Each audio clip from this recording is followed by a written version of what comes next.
Hey everyone, Nigel and Luke here, and welcome to Crime Zone.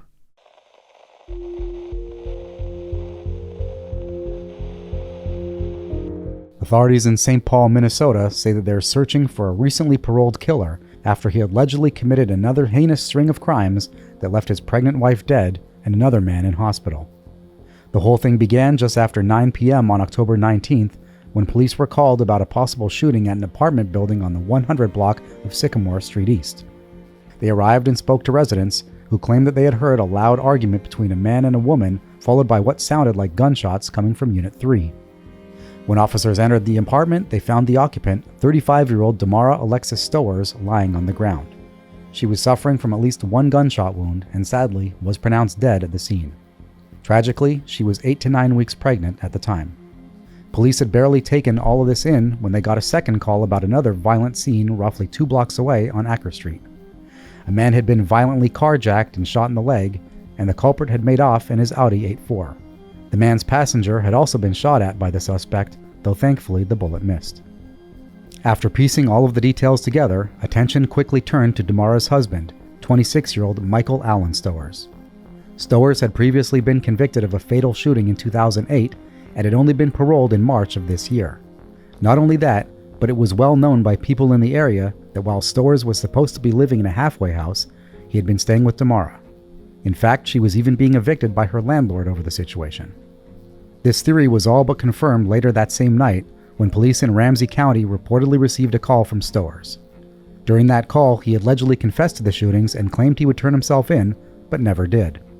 Stowers is now facing a slew of new charges, including 2 counts of first-degree carjacking, 1 count of second-degree assault with a dangerous weapon causing substantial bodily harm, 1 count of second-degree assault with a dangerous weapon, 1 count of second-degree murder with intent, and 1 count of second-degree murder of an unborn child. At the time of this recording, Stowers remains on the run and police are continuing their search for him. However, no further updates have been provided at this time.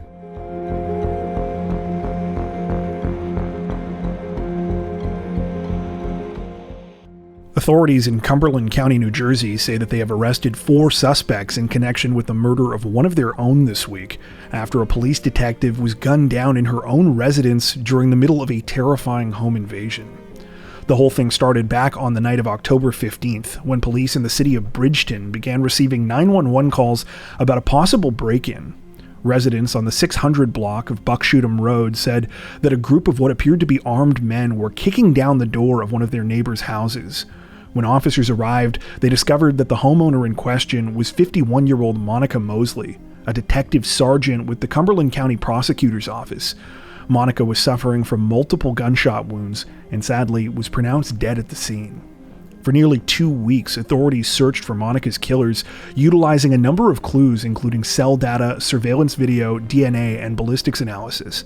They now say that evidence has led to arrests and charges against 4 people. The 4 suspects have been identified as 29-year-old Nyshawn Mutcherson, 31-year-old Jared Brown, 32-year-old Richard Hawkins Willis, and 38-year-old Cyndia Pimentel. It's alleged that on the night of the murder, Mutcherson, Brown, and Willis changed into dark clothing, armed themselves, and drove to Monica's home in an SUV owned by Pimentel.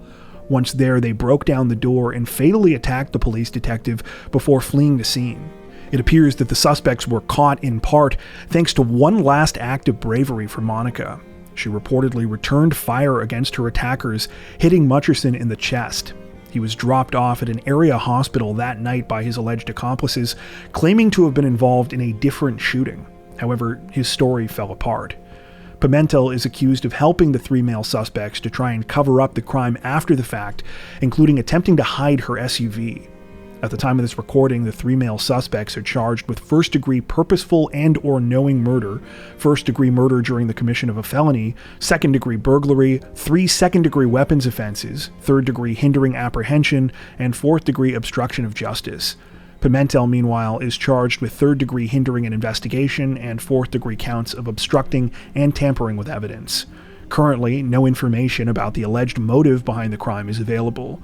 Police say they aren't sure whether Monica was targeted because of her job or whether it was simply a random home invasion. Representatives from the prosecutor's office say that the 51-year-old started her career with them in 2006 as a paralegal specialist before becoming a county detective in 2009.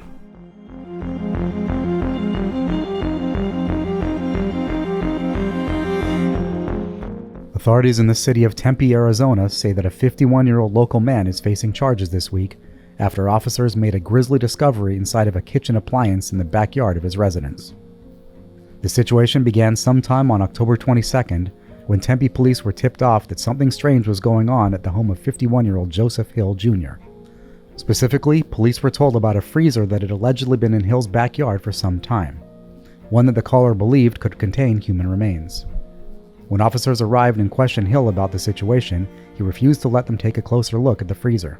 By this point, police had learned that Hill's father, Joseph Hill Sr., was actually the owner of the residence, but that no one had seen him in a long time. Hill claimed that this was because his father had died years ago in Oregon.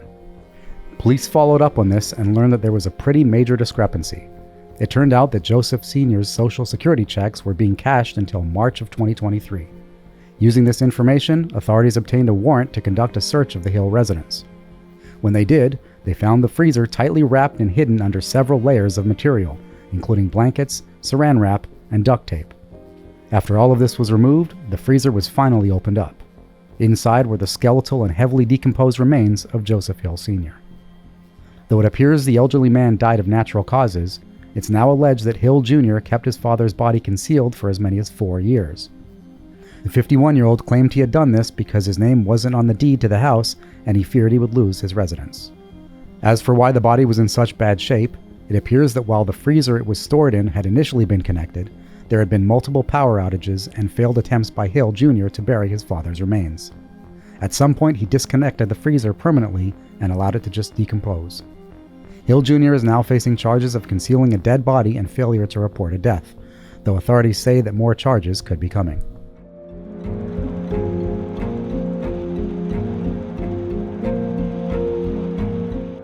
Representatives from the Georgia Bureau of Investigation released a tragic update in the case of a missing young mother and social media influencer this week, saying that they had successfully recovered her remains and that one person has now been charged in connection with her alleged murder.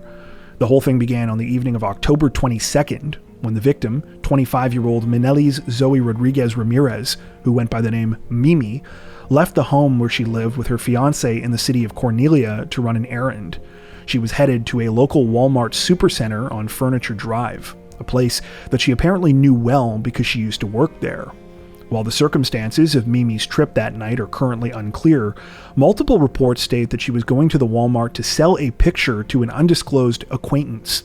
Here's what we know for sure, though. After arriving at the Walmart, Mimi vanished. The 25-year-old's fiancé, Julio Tovar, received a text message from Mimi at 9:30 p.m. That message wrote, quote, "I am waiting for the brother to pick him up." Julio found the text unsettling because it didn't sound like Mimi. However, it wasn't until the next morning that he reported her missing. For several days, police conducted a search as Mimi's sudden disappearance was highly unusual. During that time, she also stopped posting to her TikTok account, where she had racked up over 38,000 followers posting about her life and her fitness journey. On October 28th, police arrested a 24-year-old man named Angel de Jesus Rivera Sanchez, about 80 miles away in Atlanta. Another awful update was released the following day when it was revealed that Mimi's body had been recovered not far from the Walmart where she was last seen. At the time of this recording, no information has been released about Mimi's cause of death, nor what evidence police have against Sanchez. However, he has now been charged with kidnapping and murder and remains in custody. Mimi's heartbroken family say that they believe others were likely involved in the crime and that they are now waiting for answers. The 25-year-old, who was originally from Puerto Rico, also leaves behind a 9-year-old daughter.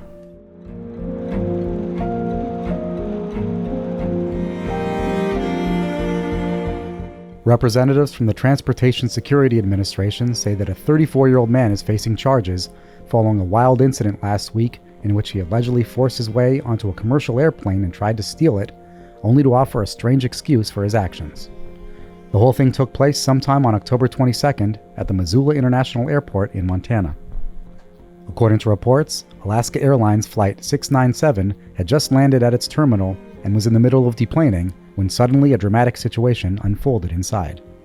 It started when a 34-year-old man in the airport, later identified as Justin Reed Seymour, pushed his way through a TSA security checkpoint. TSA officers could be heard screaming and yelling for Seymour to stop. However, he continued towards the Alaska Airlines gate. An airline employee attempted to stop Seymour as he headed into the sky bridge, but they were quickly bowled over. Seymour allegedly attacked 2 flight attendants as well once he was actually on the plane, as they tried to stop him from getting into the cockpit.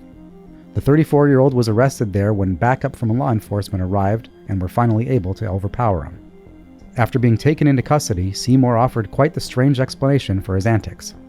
He claimed that he had tried to steal the Boeing 737 because, quote, bad people told him to. He apparently kept saying he needed to get to Estonia and elaborated, quote, all I had to do was fly the plane, but I didn't. I thought I was going to be able to.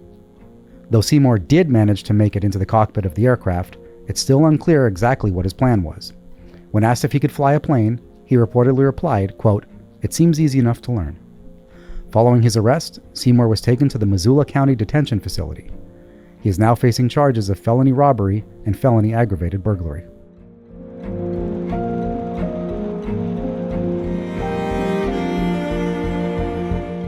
Authorities in Suffolk County, New York say that they are piecing together the details of a tragic murder this week after a Brooklyn-based artist was allegedly killed inside of a luxury spa resort in the Hamptons. The incident began at around 12:30 p.m. on October 28th, when staff at the resort in question found the victim, 33-year-old Sabina Rosas, dead inside of her room at the Shao Sugiban house. Sabina had been staying in one of the spa's 13 villas, which are spread across a secluded property in the small hamlet of Watermill.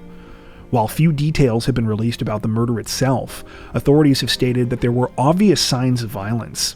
Some reports have gone as far as to claim that large amounts of blood were found at the scene.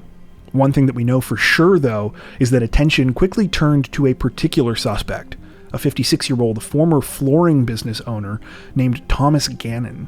According to several people close to Sabina that spoke with the media, she and Gannon had a strange relationship. Gannon helped to fund several of Sabina's art projects. However, he was also apparently in love with her, and she did not return these feelings. Still, the exact nature of their relationship is unclear. Some reports refer to Gannon as a sugar daddy, others as a benefactor, and still others as something in between. It appears that the pair spent a good amount of time together, though a man who is claimed to be Sabina's long-term partner says that their relationship was not a romantic one. One of Sabina's former professors from art school told reporters during her interview that Sabina had brought Gannon with her twice to her house this year. She said that the 56-year-old gave her the creeps, and that she believed at the time of her murder Sabina was trying to distance herself from Gannon. The day before Sabina's body was found, police said that she and Gannon checked into the Shao Sugiban house together. They both received spa treatments that day. However, the following morning, Gannon left the facility on his own. He then took an Uber more than 200 miles to his home in Honesdale, Pennsylvania. It was here, on October 30th, that police discovered Gannon's body. The 56-year-old reportedly died from a self-inflicted gunshot wound, and investigators say they recovered texts from his phone that he sent to a family member beforehand in which he confessed to Sabina's murder. The case has understandably drawn attention due to the disturbing nature of the crime, but also because of the location where it happened. The luxury Japanese-inspired Hampton Spa is popular with celebrities and costs upwards of $1,000 a night for accommodations. Sabina's friends and family say that they are grieving her loss, as well as her promising art career, both of which were so tragically cut short. The 33-year-old was originally from Tajikistan, but fled with her family as a child following the collapse of the Soviet Union. After spending time moving around Central Asia, Sabina finally came to the US in 2009 to pursue her dreams of becoming an artist. At the time of this recording, the situation is still under investigation. However, police have said there likely won't be any more information released. In a statement, a spokesperson for the Suffolk County Police said in part, quote, "There's not going to be an update. The suspect is dead. That's it. It's over."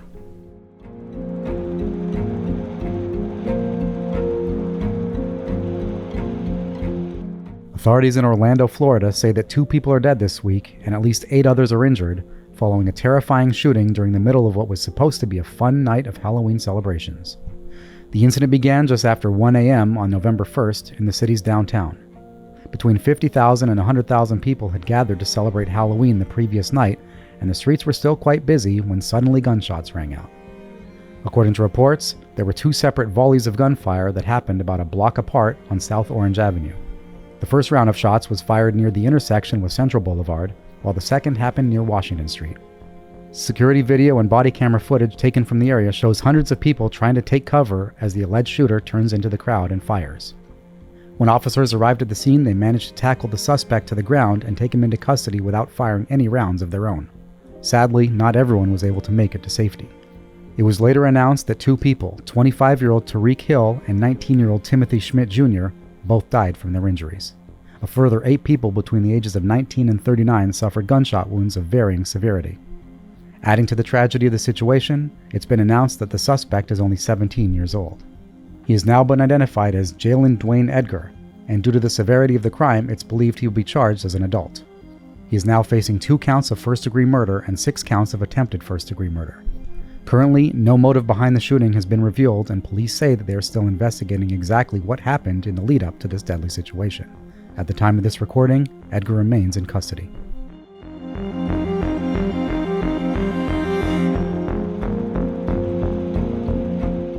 Representatives from the U.S. Attorney's Office for the Southern District of Florida released a massive update in a more than 8-year-old cold case missing persons investigation this week, announcing that after all this time, they had finally made an arrest in connection with the disappearances of a mother and daughter. The case began on May 31st, 2016, when police in Miami-Dade County received a call from the sister of 43-year-old Liliana Moreno. The sister, who was in Colombia, stated that no one in her family had been able to get a hold of Liliana, and that they were worried about the safety of her and her 9-year-old daughter, Daniela. When police launched an investigation, they immediately found cause for concern. They learned that Daniela had not been attending school. When they visited the mother and daughter's apartment in the city of Doral, they found Liliana's purse, wallet, and car all still there. The door was locked, but there was no sign of them anywhere. Large searches followed in the next few days and weeks. Canals, marshlands, and any wooded areas of interest were searched by volunteers and police canines, but no sign of Liliana or Daniela were found. Very quickly, police zeroed in on a suspect, Liliana's former boyfriend, Gustavo Alfonso Castaño Restrepo. Restrepo was married and had not only cheated on his wife with Liliana, but when Daniela was born, he kept her a secret from his family. When questioned about the disappearances, Restrepo told police at the time that he'd had an argument with Liliana the day before she was reported missing. However, he claimed that he'd dropped her and Daniela off at a Home Depot in Hialeah Gardens, the last place that they were seen alive. Things got even stranger when on June 3rd, Restrepo was reportedly found inside his truck in the parking lot of this same Home Depot. At the time, he was apparently trying to drink a toxic substance and was stabbing himself in the neck. He refused to cooperate when police arrived and ended up being tasered, sustaining injuries that caused him to lose an eye. Despite all of this, charges were not brought against Restrepo at the time. That all changed this week when, after 8 years, it was announced that the now 55-year-old had been taken into custody. He is now facing a charge of kidnapping resulting in death. Unfortunately, authorities have not revealed much about what caused this break in the case after all this time. Instead, in a press release put out this week, they stated only, quote, "On or about May 30th, 2016 in Miami-Dade County in the Southern District of Florida and elsewhere, Restrepo did willfully and unlawfully seize, confine, inveigle, decoy, kidnap, abduct, and carry away and hold a person, that is Liliana Moreno, for reward and otherwise, and did use a means, facility, and instrumentality of interstate commerce, that is a cellular telephone, the internet, a motor vehicle, and the homestead extension of Florida's Turnpike in the commission and furtherance of the offense. The kidnapping resulted in the deaths of Liliana Moreno and Daniela Moreno. If convicted, Restrepo is looking at a minimum sentence of life in prison, but could also be facing the death penalty. Before we wrap up, we'd like to take a second to give a huge shout out to everyone who has made it this far into the video. Seriously, thank you so much for watching. If you found today's upload interesting and informative, we'd be honored if you'd consider liking and subscribing, as well as hitting the notification bell and selecting all notifications to stay up to date with our latest releases. If you're looking for additional ways to help support the channel, we'd love to have you join us over on Patreon. Patrons get ad-free and early access to all of our content, as well as 4 additional stories per week for each of our Crimes of the Week and Crimes of the Week International videos. You can learn more at patreon.com/crimezone, where you'll also find some of the fine folks whose names are currently on screen. All that being said, we understand that not everyone has the means to support financially, and that's totally okay. We appreciate every like, sub, share, and comment that you send our way.